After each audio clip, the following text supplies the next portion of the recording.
Bonjour, mon nom est Brian Rose et mon invité d'aujourd'hui est Robert Kiyosaki, l'entrepreneur, éducateur et investisseur, mieux connu comme étant l'auteur de Père riche, Père pauvre, le meilleur livre de finances personnelles de tous les temps.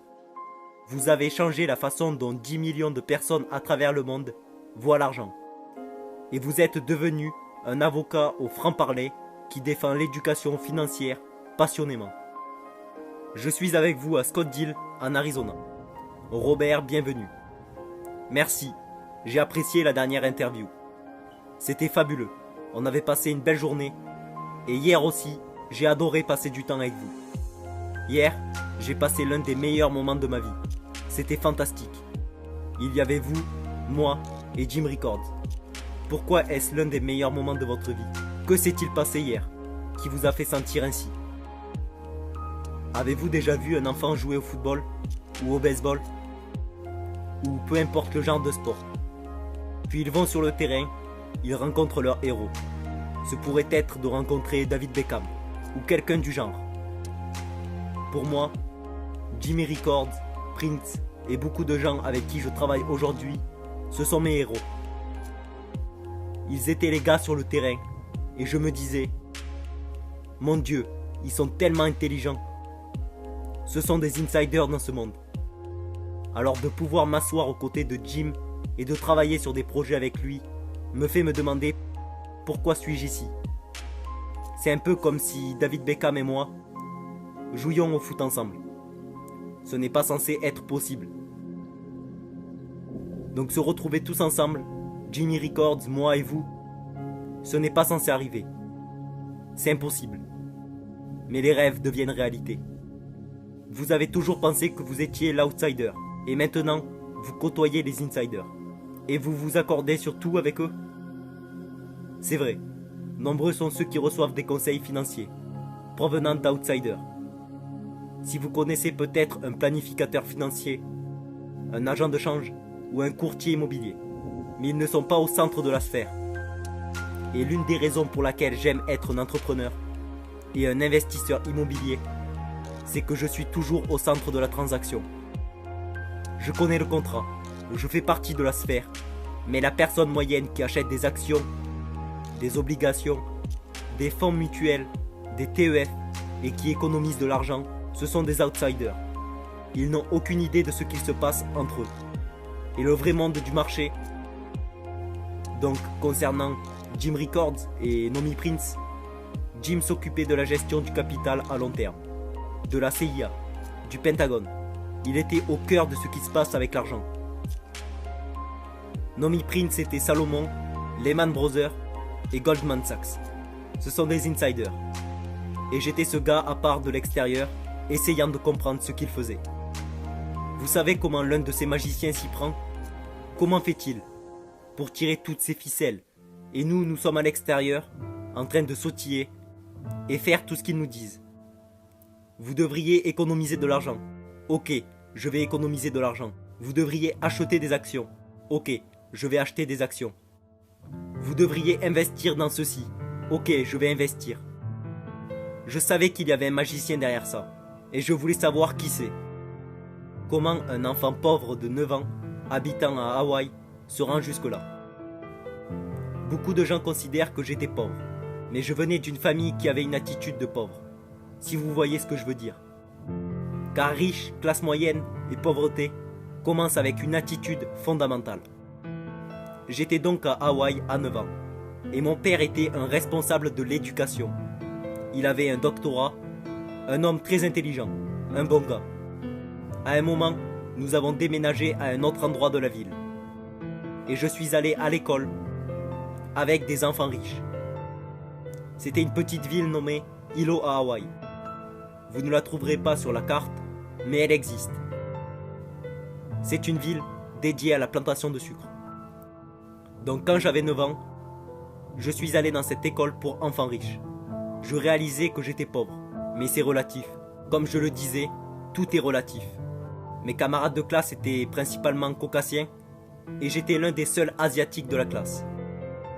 Leur père travaillait dans une banque, possédait des plantations, les concessions automobiles, des entreprises d'emballage de viande Il possédait des rentes, alors je me demandais comment se fait-il que mon père ne possède pas ces choses. Quand j'avais 9 ans, je levais la main pour demander à mon professeur de 4e année: que vais-je apprendre sur l'argent? C'était une femme qui aurait dû prendre sa retraite 50 ans plus tôt. Elle n'en pouvait tellement plus des enfants à ce moment-là. Elle dit alors: l'amour de l'argent est la racine de tous les maux. Je lui ai dit: quoi? C'est l'école du dimanche ici? J'étais un petit voyou de 9 ans. Elle me répond: nous n'enseignons pas l'argent à l'école. Je lui dis: pourquoi pas? Elle ne pouvait pas répondre et s'est énervée, en disant: tais-toi et assis-toi. Je suis devenu curieux. Pourquoi nous n'apprenons rien sur l'argent? Elle dit: demande à ton père, c'est mon patron. Mon père était le responsable de l'éducation, doctorat et tout le reste. Je rentre chez moi et lui demande pourquoi nous n'apprenons rien sur l'argent, à l'école. Il me regarde et me dit: parce que le gouvernement ne nous laisse pas enseigner ce sujet. Le gouvernement nous dit ce que nous pouvons enseigner ou pas. J'ai trouvé ça étrange. Puis j'ai dit: mais allons-nous à l'école pour apprendre sur l'argent? Il dit: non. Ton travail, c'est de trouver un travail. Je réponds: mais tu travailles pour gagner de l'argent? Il me dit: non. Tu es juste supposé avoir un travail. Je me dis: non, non, non. Est-ce que c'est le rôle d'un travail de gagner de l'argent? Il me dit: exact. Je demande dans ce cas: pourquoi ne pas nous apprendre sur l'argent? Je peux sauter la partie du travail.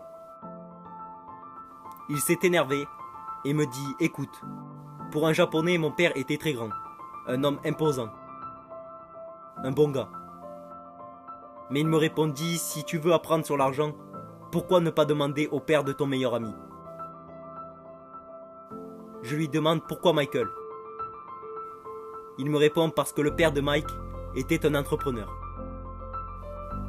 Je lui dis: et toi? Il me dit: je suis un employé du gouvernement. Ma réaction: oh, et c'est quoi la différence? La différence, c'est que les entrepreneurs doivent connaître l'argent, sinon ils ne pourront pas rester entrepreneurs. Puis il dit: un employé n'a pas besoin de tout savoir sur l'argent, car le gouvernement et la compagnie s'en chargeront. Alors je rigole, mais je suis confus. J'ai appliqué le conseil de mon père, et je me suis rendu au bureau du père de Mike. J'ai toqué à sa porte en disant: hey, je suis un gamin de 9 ans, enseigne-moi l'argent. Il me dit: casse-toi gamin. Et c'est comme ça que l'histoire d'un enfant de père pauvre commença. Et finalement, à force de persistance, mon père riche m'enseigna l'argent. Mais à une condition, et cette condition était qu'il ne me paierait jamais. Il me dit: à partir du moment où je te paye, tu penseras comme un employé. C'est le piège. Les entrepreneurs travaillent gratuitement. J'avais 9 ans et ma tête s'est fendue en deux. Il continue: tu ne voudras jamais un chèque de paye. Comprends bien ça, gamin. Je réponds: ok, j'ai compris. Il demande alors comment faire de l'argent. C'est ce que les entrepreneurs trouvent eux-mêmes. C'est comme un chat qui essaye de chasser sa propre queue. Je lui demande alors: comment puis-je apprendre sur l'argent? Il me sortit un plateau de jeux de Monopoly, puis j'allais travailler gratuitement, en ramassant des mégots de cigarettes dans les hôtels et les restaurants, faire un peu de ménage, des petites tâches, puis en grandissant, j'ai fait du travail de bureau, ou marketing et comptabilité. J'étais apprenti, mais je travaillais gratuitement, et il m'enseignait l'argent. Mais la façon qu'il m'apprenait l'argent, c'était le Monopoly. Alors un jour, j'en ai eu marre, et je lui ai demandé: quand vas-tu m'enseigner l'argent? Il me répondit: que crois-tu que nous faisons? On joue au Monopoly. Il dit: non, non, non, non, non. Que crois-tu que nous faisons? On joue au Monopoly. Que crois-tu que nous faisons? Je ne sais pas. Je t'enseigne l'argent. Il y a beaucoup de formules pour le succès avec l'argent. Il y en a des milliers, mais l'une des meilleures d'entre elles, elle se trouve dans le jeu du Monopoly, de nos jours encore. Quand vous avez 4 maisons vertes, vous obtenez un hôtel rouge. Je lui dis quoi? Il me répond, l'une de mes meilleures façons d'acquérir une grande richesse, c'est de jouer au Monopoly dans la vraie vie. 4 maisons vertes me rapportent un hôtel rouge. C'est tout ce qu'il y a à savoir. C'est tout? Il dit, que penses-tu que je fais? Je ne sais pas. Il m'a amené avec lui et il m'a montré ses maisons vertes. 10 ans plus tard, à l'âge de 19 ans, j'étais à l'école à New York et je suis revenu à Hawaï. Et Père Riche avait acheté le plus grand terrain SmackDown au milieu de Waikiki Beach. Si vous allez à Waikiki Beach aujourd'hui, vous verrez le Yacht Regency Hotel. C'était son hôtel, tout comme le jeu du Monopoly, des actifs qui sont devenus de plus grands actifs. C'est ce que l'on appelle un assemblage. Cette propriété n'était pas aussi grande avant. Il a donc dû acheter tous les petits commerces à proximité, car il était trop petit. Il a donc acheté cette boutique à ce propriétaire, puis 7 autres commerces. Ça lui a pris du temps. Mais il a finalement assemblé cette grande partie de propriété, puis il a fait construire cet hôtel géant. Il s'est vendu à 800 millions de dollars. Voici comment j'ai appris sur l'argent. C'est grâce au fait qu'il refusait les chèques de paye. Il disait, le moment où vous acceptez les chèques de paye, votre cerveau meurt.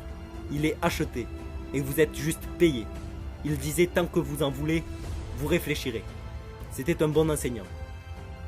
Aujourd'hui, quand les gens me demandent ce que je fais, et ils me connaissent comme l'auteur de Père riche, Père pauvre, je leur dis que je joue au Monopoly. Je possède des maisons vertes, des grands hôtels, des puits de pétrole, des terrains de golf, des entreprises. Je joue juste au Monopoly. C'est tout ce que je fais.